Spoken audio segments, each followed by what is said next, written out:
Yesterday, the German President Joachim Gauck, who lives in this building there, you can see the German flag flying beside the European flag, gave a speech in which he tried to persuade the people of England to stay in the EU, presenting the EU as a desirable thing.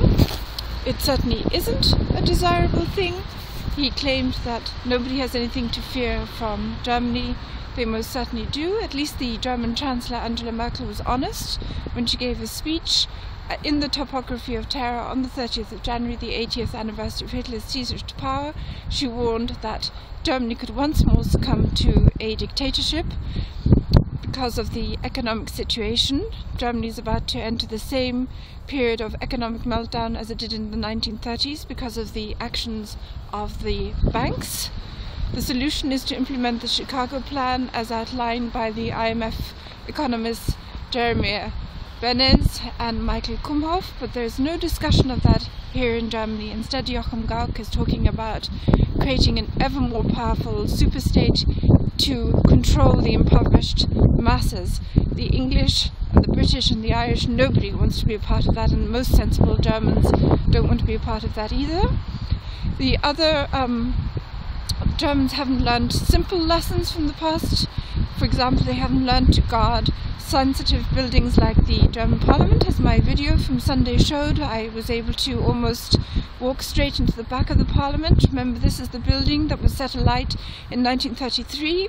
At that time it was also unguarded. A communist, or a so-called communist, was able to just enter through a broken window and bring huge amounts of material in to burn down the Parliament. At the time, many people thought it was a false flag attack. Hitler used it to assume dictatorial powers, and at least this building seems to be relatively well guarded, but then the globalists always make sure that they are safe. Joachim Gauck would, I'm quite sure, like Hindenburg, dissolve Parliament and hand the government over to whatever dictator suits the bankers if there was a false flag attack, and Europe could find itself enmeshed in a third world war. Most people in Germany don't realize they can be conscripted into an EU army under the Lisbon Treaty provisions. The other thing that hasn't changed in Germany is that there is absolutely no freedom of the press. It is a huge apparatus of propaganda. And now everybody in Germany has to pay a license fee to keep this monstrous rice propaganda instrument going, even if you don't watch a TV or have a TV or a radio, as I don't. So the problem in Germany is a massive failure, frankly, by the elite, by the academics, by the journalists to stand up and make their voices heard. I don't know why this is. Maybe it's the education system, maybe it's the huge number of people who apparently are being psychiatrized here in Germany. According to some figures, it's well over 200,000 people a year being forcibly confined. Many of them seem to be critics or independent thinking people. It seems the Frankfurter Rundschau, a newspaper, said it was as many people as in the dying phase of the Soviet Union.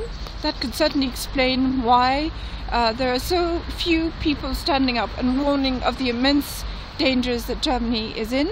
The British people can help by simply putting pressure on the EU to reform and also to help Angela Merkel, who is trying to prune the EU bureaucracy.